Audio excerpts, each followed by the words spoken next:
ይህ ግሎባል ኒውስ ነው። ሰላም የተከበራችሁና የተወደዳችሁ ተከታታዮቻችን እንደምን አምሽታችኋል? ዕለተ ማክሰኞ ምሽት ላይ ነው የምንገኘው። የተከበራችሁ ተከታታዮቻችን ለዕለቱ የያዝናቸው መረጃዎቻችንን ወደ እናንተ እናደርሳለን። ዛሬም እንደተለመደው እንግዲህ የተለያዩ የሀገር ቤት መረጃዎችን እና እንደዚሁም ደግሞ ከውጭም የተመራረጡ ጉዳዮችን ይዘናል፣ ወደ እናንተ እናደርሳለን። በቀዳሚነትም ሰሞነኛ የሆነውን ጉዳይ እናነሳለን። ሰሞኑን እንግዲህ እንደሚታወቀው በአርሲ በኦርቶዶክስ ተዋሕዶ እምነት ተከታዮች ላይ የደረሰውን ግድያና አብያተ ክርስቲያናት ቃጠሎ በተመለከተ እንግዲህ በሰፊው በማህበራዊ ሚዲያ ሲሰራጭ ነው የሰነበተው። ዛሬ በተሰማ መረጃ እንግዲህ በአርሲ የተቃጠለው ቤተ ክርስቲያንን እንሰራለን የሚሉ መረጃዎች እየወጡ ነው የሚገኙት። እንግዲህ ይህንን ቤተ ክርስቲያን ማን ነው ለመስራት ያሰበው? እንዴት ነው የሚሰራው? መረጃዎችን አሰባስበናል፣ እንነግራቸዋለን። የመንግስትን በጀት በ400 ቢሊዮን ብር የሚጨምር ውሳኔ ዛሬ መተላለፉም ተሰምቷል። የሚኒስትሮች ምክር ቤት ነው እንግዲህ ዛሬ ባደረገው ስብሰባ የሚቀጥለው ዓመት የኢትዮጵያ የመንግስት በጀት 2.34 ትሪሊዮን ብር እንዲሆን በቀረበ ሀሳብ ላይ እንግዲህ ተስማምቶ ለውሳኔ ወደ ህዝብ ተወካዮች ምክር ቤት ተመርቷል ነው የተባለው። እንደዚሁም በሌላኛው የሀገር ቤት ወሬያችን ደግሞ የኮንትሮባንድ ዕቃ የጫኑ ተሽከርካሪዎችን እስከ መውረስ የሚያስችል አዲሱ የጉምሩክ አዋጅም መጽደቁ ተሰምቷል። የህዝብ ተወካዮች ምክር ቤት ዛሬ ሰኔ 2 ቀን ነው እንግዲህ 2018 ዓመተ ምህረት ባካሄደው 24ኛ መደበኛ ስብሰባው ላይ ነው እንግዲህ ይህንን እየገለጸው። የተከበራቸው የግሎባል ኒውስ ተከታታዮቻችን እንግዲህ እነዚህና መሰል መረጃዎችን እንነግራችኋለን። እንደዚሁም ከውጭ ከያዝናቸው መረጃዎቻችን ደግሞ አንድ ጊዜ ሞቅ ሌላ ጊዜ ቀዝቀዝ እያለ ዛሬ ላይ የደረሰው የአሜሪካ እስራኤልና ኢራን ጦርነት ዛሬም እንደቀጠለ ነው። አንድ ጊዜ ሞቅ ሌላ ጊዜም ቀዝቀዝ እያለ ዛሬ የሚገኝበት ደረጃ ላይ ደርሷል ማለት ነው። ዛሬ በወጣ የመረጃ ምንጭ እንግዲህ የእስራኤልና የኢራን የተኩስ አቁምም ስለመደረጉ ከውጭ ተሰምቷል። እንደዚሁም ዶናልድ ትራምፕ ደግሞ እስራኤል በኢራን ላይ የምታደርገውን ትንኮሳ የማታቆም ከሆነ አሜሪካ ምንም አይነት ድጋፍ እንደማታደርግም እንደዚሁ ዛሬ አሳውቀዋል። የአሜሪካው ፕሬዝዳንት ዶናልድ ትራምፕ እነዚህና መሰል መረጃዎችን ይዘናል። የተከበራችሁ የግሎባል ኒውስ ተከታታዮቻችን ቻናሉን ሰብስክራይብ እና ላይክ እያደረጋችሁ ቤተሰብ እንድትሆኑ እንጋብዛለን። በዚሁ ወደ መረጃችን የምናልፍ ነው የሚሆነው። የአዲስ አበባ ሀገረ ስብከት ገዳማትና አድባራት አስተዳዳሪዎች በምስራቅ አርሲ ሀገረ ስብከት በተፈጠረው የኦርቶዶክሳውያን ግድያና የቤተ ክርስቲያን መቃጠል ሀዘናቸውን ዛሬም ገልጸዋል። በብፁዕነታቸው መመሪያ ሰጭነት እንግዲህ የተቃጠለውን ቤተ ክርስቲያንም ለመስራት ፈቃደኛ ስለመሆናቸውም ነው ያሳወቁት። አስተዳዳሪዎቹ ይህንን ያሉት እንግዲህ በዛሬው ዕለት በተካሄደው የጋራ ስብሰባ ለጽድቅና ለመንግስተ ሰማያት ዓላማ የሚሰበሰብ የቤተ ክርስቲያን ገቢ አስመልክቶ ውይይትና ምክክር በተደረገበት ስብሰባ ላይም ነው ተብሏል። መረጃው እንግዲህ የአዲስ አበባ ሀገረ ስብከት ሚዲያ ነው። የተከበራቸው የግሎባል ኒውስ ተከታታዮቻችን ወደ ሌላኛው የሀገር ቤት መረጃችን ስናልፍ ደግሞ የመንግስትን በጀት በ400 ቢሊዮን ብር የሚጨምር ውሳኔ ዛሬ ስለመተላለፉ ሰምተናል። ይህንንም እንነግራችኋለን። የሚኒስትሮች ምክር ቤት ዛሬ ባደረገው ስብሰባ የሚቀጥለው ዓመት የኢትዮጵያ የመንግስት በጀት እንግዲህ 2.34 ትሪሊዮን ብር እንዲሆን በቀረበው ሀሳብ ላይ ተስማምቶ ለውሳኔ ወደ ተወካዮች ምክር ቤት ተመርቷል ነው የተባለው። ባለፈው ዓመት የነበረው የመንግስት በጀት እንግዲህ ወደ 1.93 ትሪሊዮን ብር የነበረ ሲሆን ይህኛው ውሳኔ እንግዲህ በ400 ቢሊዮን ብር ጭማሪ እንዳለው ተመላክቷል። በያዝነው ዓመት የነበረው የመንግስት በጀት 1.93 ትሪሊዮን ብር ሲሆን በ2017 ዓ.ም ደግሞ 971.2 ቢሊዮን ብር እንደነበር የሚታወስ ነው። በ2016 ደግሞ 801.6 ቢሊዮን ብር የነበረ ሲሆን በ2015 476 ቢሊዮን ብር እንደዚሁም በ2014 ላይ ደግሞ 186.9 ቢሊዮን ብር እንደነበረም የሚታወስ ነው። ዜናዎቻችን እንደቀጠሉ ናቸው። የተከበራችሁ የግሎባል ኒውስ ተከታታዮቻችን ወደ ሌላኛው የአገር ቤት መረጃችንም ስናልፍ ደግሞ የኮንትሮባንድ ዕቃ የጫኑ ተሽከርካሪዎችን አስመልክቶ ዛሬ የተሰማ አዲስ የጉምሩክ መመሪያ አለ። ይህ መመሪያ እንግዲህ የህዝብ ተወካዮች ምክር ቤት ዛሬ ሰኔ 2 ቀን 2018 ዓ.ም ባካሄደው 24ኛ መደበኛ ስብሰባ ላይ የተሰማ ውሳኔ ነው። የኮንትሮባንድ ንግድን በከፍተኛ ደረጃ ለመግታት የሚያስችልና የወንጀሉ ተባባሪ ሲሆኑ ተሽከርካሪዎችን እስከ ሙሉ በሙሉ መውረስ የሚያስችሉ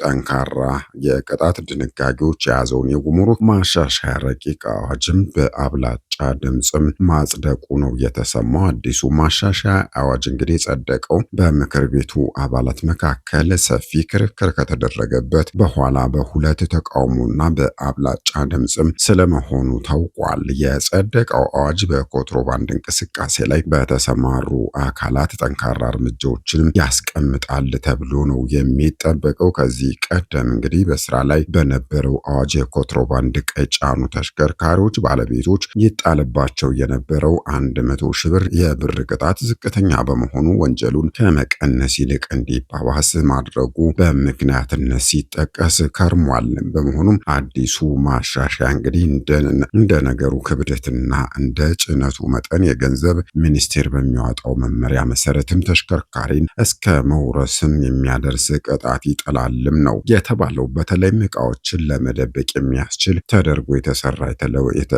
የተሰራ የተለወጠ ወይም ደግሞ ልዩ መደበቂያ አካል የተገጠመለት ተሽከርካሪ ከተገኘ እንደዚሁም ደግሞ ሙሉ በሙሉ የኮንትሮባንድ ዕቃ ጭኖ ከተያዘ የማጓጓዣው ዕቃ ግምታዊ ዋጋ ከግምት ውስጥ ሳይገባ ተሽከርካሪው ሙሉ በሙሉ ተወርሶ የመንግስት ንብረት እንዲሆንም አዋጁ ይደነግጋል ነው የተባለው። ይሁን እንጂ ማጓጓዣው ከመወረሱ በፊት እንግዲህ የማጓጓዣው ባለቤት ይህንኑ እንዲያውቀውና ተሽከርካሪው ለኮንትሮባንድ ጥቅም ላይ ስለዋለበት ሁኔታ የመከላከያ ማስረጃ የማቅረብ እድልም እንደሚሰጠውም ተመላክቷል ነው የተባለው። አዲሱ አዋጅ ቀደም ሲል የዜጎችን አቤቱታ የማቅረብ መብት ይገድብ ነበር የተባለውን የአሰራር ስርዓትም አሻሽሏል ነው የተባለው። ቀደም ሲል እንግዲህ አንድ አስመጪ በጉምሩክ ኮሚሽን በተጠየቀው ቀረጥና ታክስ ላይ እንግዲህ ቅሬታ ኖሮት ለታክስ ይግባኝ ኮሚሽን አቤቱታ ማቅረብ የሚችለው የተጠበቀውን ገንዘብ ሙሉ በሙሉ ከከፈለ በኋላ ብቻ ነበረ።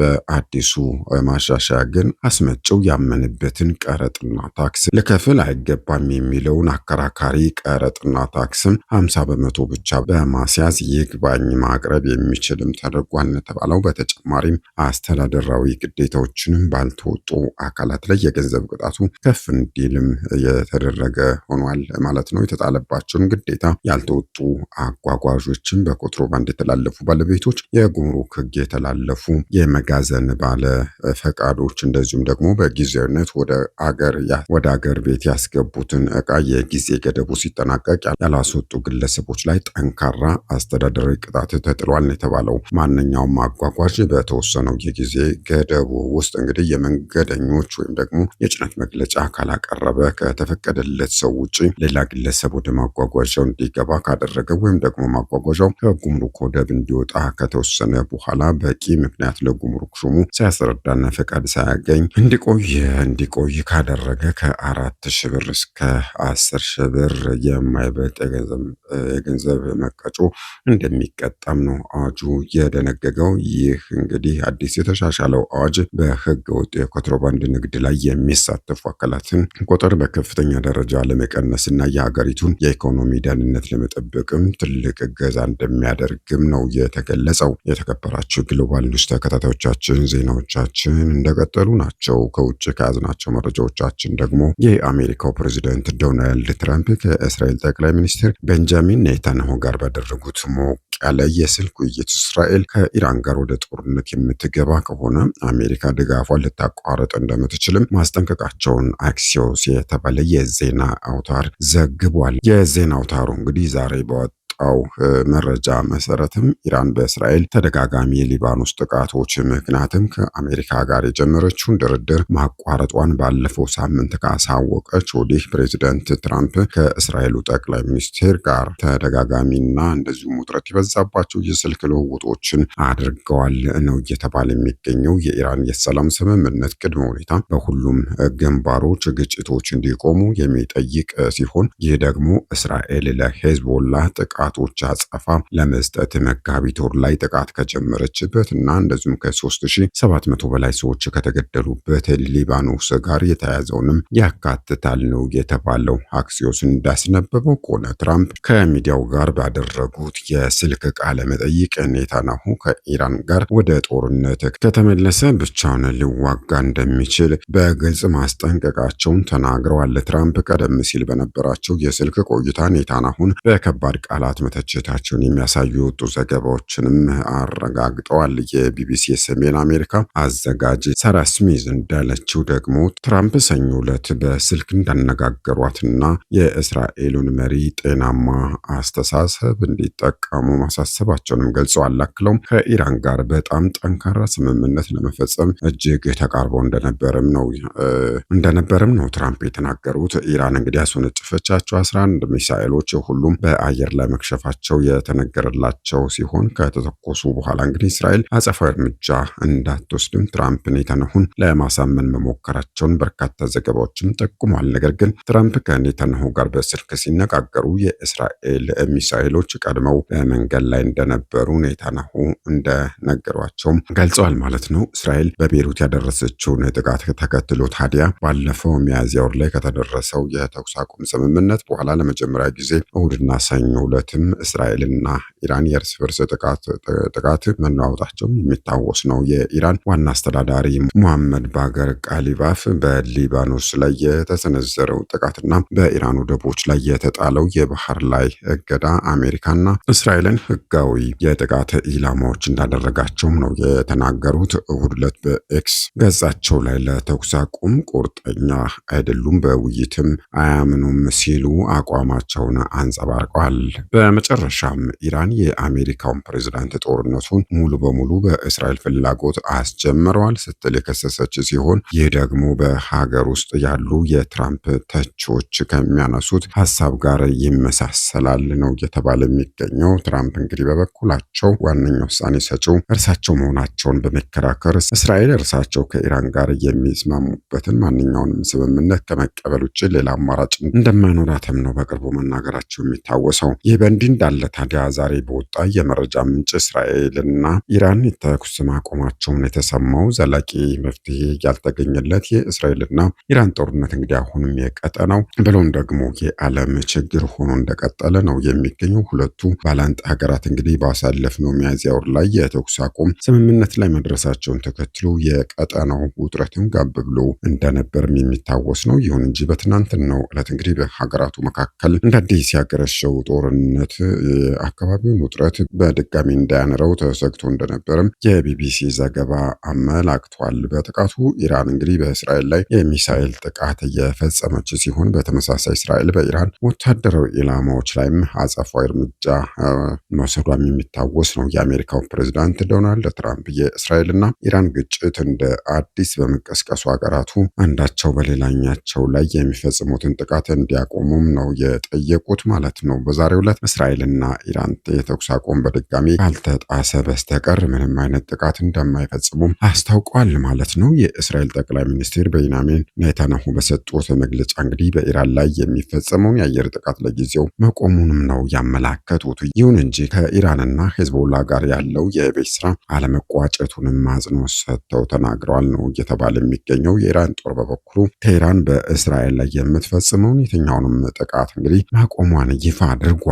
በሌላ በኩል እስራኤልና ኢራን አንዱ ወገን የተኩስ አቁሙን የሚጥስ ከሆነ ደግሞ አንዳቸው በሌላኛው ላይ የሚፈጽሙትን ጥቃትን እንደሚያጠናክሩም ነው ያስገነዘቡት። ከግሎባል ኒውስ መረጃዎቻችን እነዚህን ይመስላሉ። በዚሁ እናበቃለን። ቻናሉን ሰብስክራይብ እና ላይክ እያደረጋችሁ ቤተሰብ ሁኑ። ተጨማሪ መረጃዎችንም አግኙ ነው የምንለው። ሰናይ ምሽት።